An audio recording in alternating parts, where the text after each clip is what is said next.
Mai 1977, Californie, siège de Patagonia.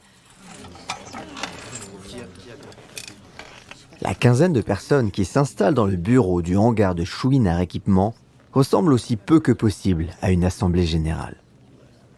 T-shirt, jeans ou shorts tenus par des cordes de grimpe semblent être l'uniforme de la société. Assis en tailleur sur la table, Yvon Chouinard attend paisiblement que tout le monde s'installe. Impossible de ne pas être frappé par les épaules musclées et le corps découplé du fondateur de Patagonia qui regarde tranquillement ses amis et salariés prendre place. Mes amis, comme vous le savez tous, Roger nous quitte pour de nouvelles aventures. Les derniers mois ont été difficiles, je sais, et les suivants ne vont pas être simples. C'est pour cela que, pour la suite, j'ai choisi la meilleure personne qui soit pour ce poste. Et Yvon, ça va les chevilles ? John, oui, je te remercie. Et j'en aurais besoin pour continuer à faire de l'escalade. J'ai donc choisi pour prendre le poste Chris. Et pour ceux qui auraient un doute, je parle bien de notre Chris Devitt à tous. Oui, Chris est la meilleure personne pour ce poste. Elle porte en elle l'esprit unique de Patagonia. Je l'ai choisie pour de nombreuses raisons, mais surtout parce que, gamine, elle allait pieds nus à l'école juste pour s'entendre dire, en arrivant, de retourner chercher des chaussures à la maison. Et c'est quelqu'un avec ce caractère-là que je veux pour diriger Patagonia. Personne n'est dû pour autant. Tout le monde sait que si Yvon laisse Chouinard Équipement et Patagonia aux mains de Chris, c'est d'abord parce qu'il n'a qu'une seule envie, escalader les montagnes, surfer et faire des randonnées encore et toujours. Bienvenue sur l'histoire d'un entrepreneur malgré lui, Yvon Chouinard, le fondateur de Patagonia. Un fondateur qui va s'efforcer de défendre toute sa vie une seule cause, celle de la nature, avec une envie de créer un modèle pour les autres entrepreneurs. Bienvenue sur l'apprenti. Je vous raconte les histoires de celles et ceux qui entreprennent en moins de 30 minutes toutes les semaines. Je m'appelle Laurent Broye, je suis entrepreneur et l'apprenti est un podcast produit par Inspire Média.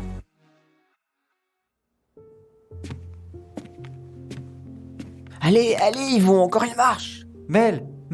Mais oui, tu vas l'avoir ta cuillère de miel. Allez, vas-y bonhomme, bravo. Le petit Yvon vient de grimper les 10 marches de l'escalier. En haut, l'attend avec une cuillère de miel un voisin de ses parents, le père Simard. Yvon, c'est le petit dernier d'une fratrie de 4 enfants. Son père ouvrier n'est pas souvent à la maison, mais sa mère, l'aventurière de la famille, compense amplement. C'est elle qui, lorsqu'il a 8 ans, décide de déménager la famille du Maine vers la Californie. Une traversée de l'Ouest américain entassée à 6 dans la voiture.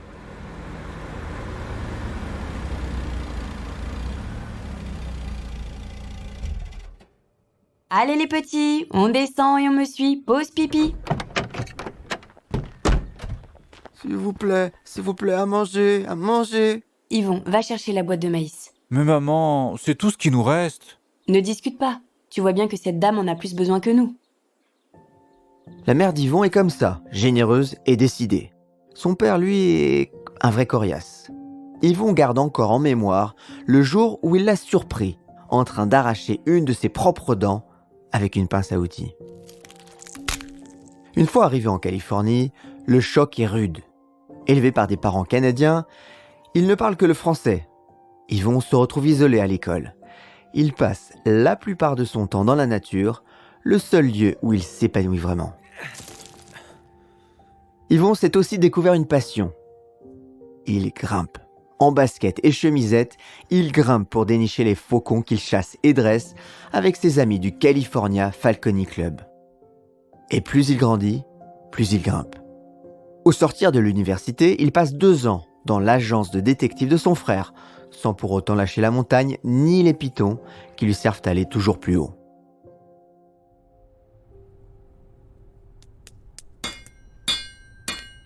Oh, salut Yvon. Qu'est-ce que tu fais là ? Tu vas ferrer des chevaux ? Non, José, non. J'ai décidé de fabriquer mes propres pitons. Mais pourquoi faire ? Mais pour grimper, bon sang. Au moins, je connaîtrai par cœur le matériel que j'utiliserai.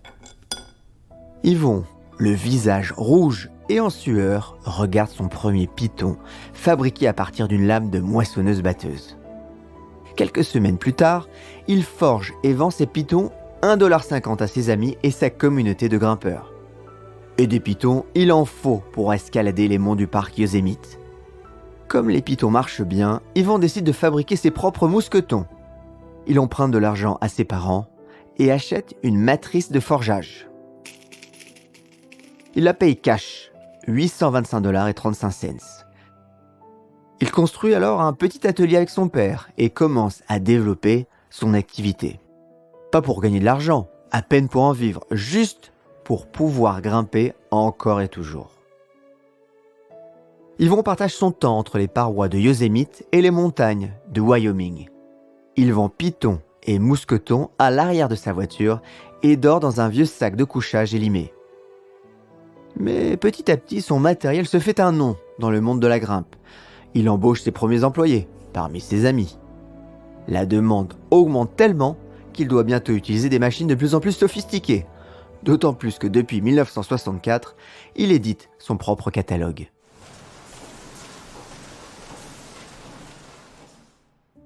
Il veut le meilleur matériel qui soit, parce que comme il dit, si un de ses produits se casse, il y a un risque mortel. Et le risque, c'est lui qui le prend. Il s'associe alors avec Tom et Doreen Frost, un couple de grimpeurs comme lui. Tom est ingénieur aéronautique et il l'aide à construire les produits les plus épurés qui soient. Yvon croit au zen, quand ses concurrents rajoutent des fonctionnalités, lui, il en enlève. Il est pur pour avoir l'objet le plus parfait qui soit pour grimper. Il ne fait que grimper au moins 6 mois par an, comme lors de son voyage de 6 mois en Amérique du Sud en 1968. Et quand il n'est pas là, ce sont les Frost qui gèrent Chouinard Équipement.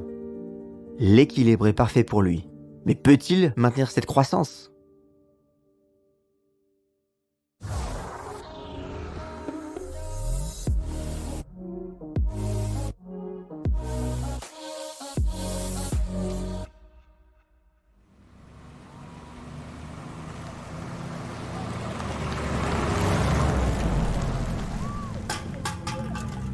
Melinda regarde courroucée la canette de Dr Pepper qui roule après avoir été éjectée depuis les vitres avant de la grosse Jeep Cherokee. Elle s'approche d'un pas décidé vers la voiture d'où sortent les cris d'une bande d'étudiantes survoltées. « Hé les filles, je crois que vous avez perdu quelque chose. » leur dit-elle en leur tendant la canette qu'elle a ramassée. « On n'a rien perdu, je sais ce que tu vois, notre voiture, c'est pas une p*** de poubelle. » Bah la nature non plus. Et les gardes du parc seront ravis de te l'expliquer. Sans se démonter, Melinda s'approche de la voiture et sous les yeux d'Yvon, qui observe la scène de loin, elle arrache à main nue la plaque du véhicule avant de brandir son trophée. Les gardes du parc ont maintenant de quoi vous retrouver. Pour Yvon, les choses sont claires. Cette jeune fille, prête à tout pour défendre la nature, doit devenir sa femme. Et ce qui doit arriver, arrive. Il l'épouse quelque temps plus tard. Mais Linda est aussi une grimpeuse hors pair, qui se révèle très vite une excellente gestionnaire pour Chouinard Équipement. La société devient d'ailleurs en 1970 le plus gros fournisseur d'escalade des États-Unis. Non mais Tom, regarde ça. C'est plus une voix, c'est un porc-épic. Yvon, c'est vrai que je l'avoue, quand tu vois El Capitan, il a vraiment une drôle de tête. Tous les pitons viennent de chez nous, Tom. Tous. Yvon redescend traumatisé par ce qu'il vient de voir. Pour lui, il n'y a pas de grande différence entre une canette de Dr Pepper dans la nature ou ces nombreux pitons qui défigurent la roche. Dès son retour, Tom et lui travaillent sur une alternative et quelques mois plus tard, ils arrêtent la production de leur produit phare qu'ils remplacent par une pince en aluminium.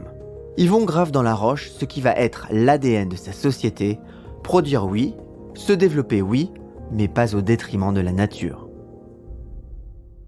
En attendant, si ces nouvelles cales en aluminium se vendent très bien, l'activité reste, elle, très peu rentable. Yvon passe la majeure partie de l'année à voyager et glaner de nouvelles idées. Il a en lui le mindset de l'entrepreneur, c'est-à-dire la capacité à tout imaginer et à tout adapter. Il découvre alors les qualités hydrofuges des maillots de rugby et se met à grimper avec. Bientôt, tous ses amis lui demandent où il a trouvé son maillot et s'ils peuvent en commander. Il n'en faut pas plus pour que Frost et lui se lancent dans la création d'une marque de vêtements pour les sports de l'extrême. En 1972, il ouvre le premier magasin de détail de la marque et après les vêtements, Frost et lui se lancent dans la création de sacs à dos. La société se développe mais n'a pas encore de marque. Tom et Yvon choisissent Patagonia, un pays lointain méconnu qui porte une part d'imaginaire. Et la marque se développe, malgré les critiques et mauvaises langues qui regardent d'un mauvais œil des forgerons se lancer dans la couture. Mais Yvon et Tom n'en ont cure. La demande est telle qu'ils vont même jusqu'à commander 3000 chemises à Hong Kong. Patagonia, j'écoute. Allô, oui, c'est vous les voleurs ? Pardon monsieur, quel est le problème ? La chemise rouge que j'ai commandée m'arrive au-dessous du coude. Voilà le problème. Et puis en plus, elle se déchire. Je suis désolé, nous allons vous l'échanger. Allez, hors de question, je vais être remboursé. La confection des chemises est un drame. Le tissu est trop fin, les fils cassent. Et les clients veulent être remboursés. Ce qui s'avère très compliqué. Pour Patagonia, la crise révèle de gros problèmes de trésorerie. Un malheur n'arrivant jamais seul, les Frost décident de quitter la société. Yvon se retrouve au pied d'une montagne qu'il n'a jamais escaladée. D'ailleurs, en a-t-il vraiment envie ?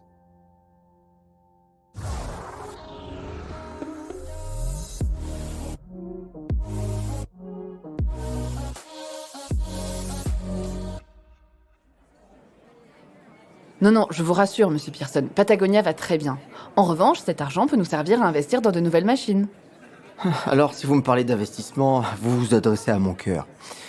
À ce propos, au début de ma carrière, j'ai moi-même porté un dossier d'investissement similaire dans une société qui fabriquait des banylons avec des machines. Chris McDivitt n'entend plus rien. Elle s'endort. La nouvelle directrice générale mise en place par Yvon, suite au départ des époux Frost, n'en peut plus des déjeuners sans fin avec les banquiers. Là où elle est plus à l'aise, c'est dans son quotidien de directrice générale, lorsqu'elle doit temporiser entre les demandes parfois loufoques d'Yvon et le reste des salariés. Chris se révèle d'ailleurs une excellente directrice générale. Elle est partout et efficace avec tous, que ce soit pour cajoler les forces de vente ou négocier un prêt au meilleur taux. Yvon, quant à lui, est bien décidé à continuer de piloter de loin Patagonia, avec son célèbre MBA, le management par l'absence, sa marque de fabrique. Yvon se voit d'abord comme un surfeur, un grimpeur, pas comme un chef d'entreprise. Mais lorsqu'il confie les rênes de Patagonia à Chris, force lui est de constater qu'il est un entrepreneur, qu'il le veuille ou non. Mais Yvon veut être un entrepreneur à sa façon. Hors de question de suivre les règles du jeu, comme il l'avoue un jour à Chris. Si vous voulez comprendre l'entrepreneur, regardez le délinquant juvénile. Le jeune délinquant, par ses actions, dit « C'est nul, je vais faire les choses à ma façon ». Pour Yvon, faire les choses à sa façon veut dire les faire avec plaisir et avec ses propres règles.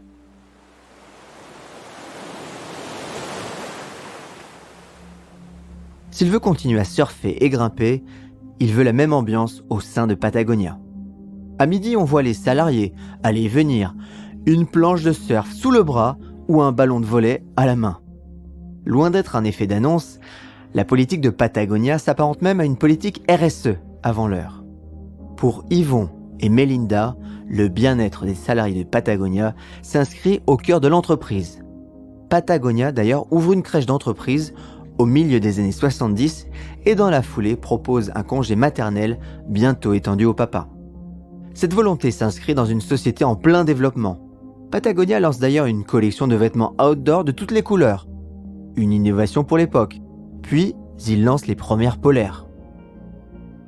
Alors, Yvon n'est pas souvent dans les locaux, mais c'est lui qui rapporte idées et innovations. Et le système mis en place fonctionne. Les ventes passent de 20 à 100 millions de dollars de 1980 à 1990. Une très belle croissance, propre à réjouir n'importe quel entrepreneur. Et si la croissance est maintenue, elle promet un chiffre d'affaires d'1 milliard de dollars. Mais Yvon, lui, voit les choses bien autrement.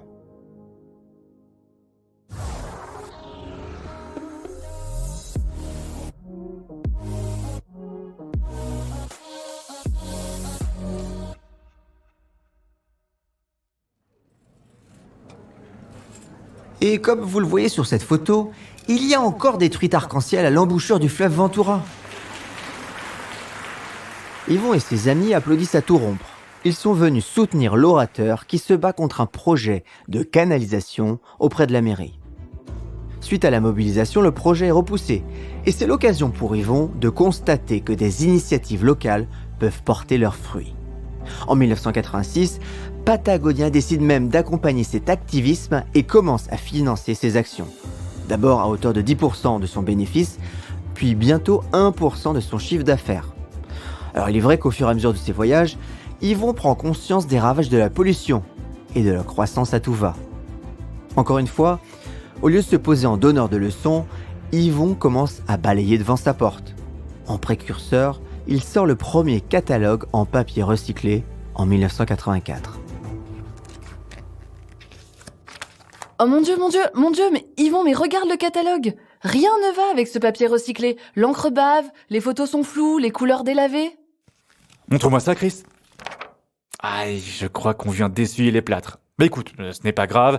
Le plus important, c'est les ressources de la planète que nous avons économisées. 3,5 millions de kilowattheures d'électricité, 22 millions de litres d'eau et 23 tonnes de polluants. Tu te rends compte? Bah, Yvon, il ne nous reste plus qu'à faire la même économie pour la planète l'année prochaine avec un catalogue de meilleure qualité. La prédiction de Chris se révèle juste. L'année suivante, le catalogue est une réussite. La volonté d'Yvon n'empêche pourtant pas ces sociétés d'être touchées par la crise des années 90. D'abord, c'est un procès qui l'oblige à se séparer de Chouinard Équipement. Et puis, la crise touche Patagonia. Le vêtement outdoor ne fait plus autant recette.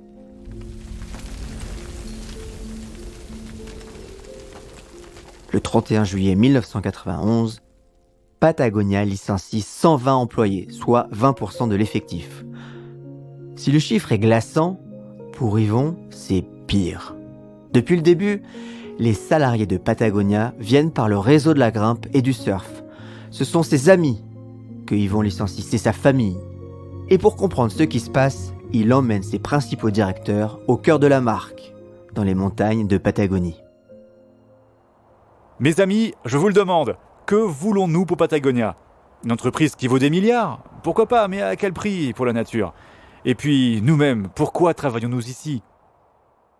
Au retour de ce pèlerinage, le fondateur de Patagonia est prêt à poser les valeurs de la société. Elles sont rédigées en un déjeuner. Commence alors pour Yvon un long travail de pédagogie.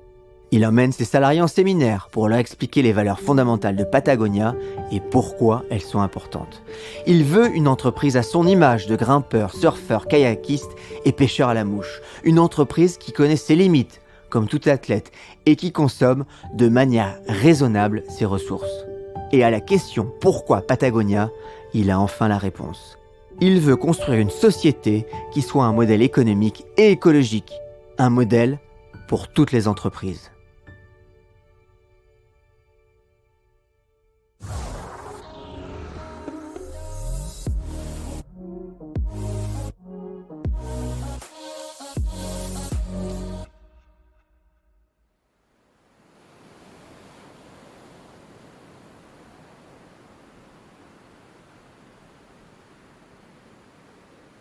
Yvon est à la tête de son voilier, Malinda à ses côtés.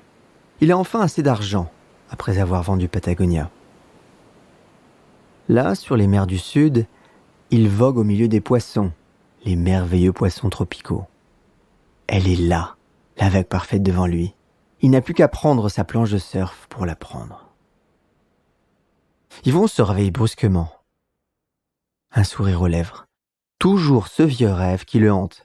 Mais avec l'âge, il sait combien c'est plus important pour lui de diriger Patagonia. Il redresse sa tête sur l'oreiller et récite le texte qu'il doit lire tout à l'heure devant son assemblée générale. Le rêve américain est de posséder sa propre entreprise, de la faire croître aussi vite que possible jusqu'à ce que vous puissiez l'encaisser et vous retirer sur les terrains de golf de Leisure World. L'entreprise elle-même est en fait le produit, et peu importe que vous vendiez du shampoing ou des mines terrestres. Les investissements à long terme dans la formation des employés, la garde d'enfants sur place, les contrôles de la pollution et les installations de travail agréables sont autant de points négatifs sur le bilan à court terme. Patagonia ne sera jamais complètement responsable socialement. Elle ne fabriquera jamais un produit totalement durable et non nuisible, mais elle s'est engagée à essayer. Il me semble que, s'il existe une réponse, elle tient en ces mots. Retenue, qualité et simplicité. Nous devons cesser de penser que toute croissance est bonne à prendre.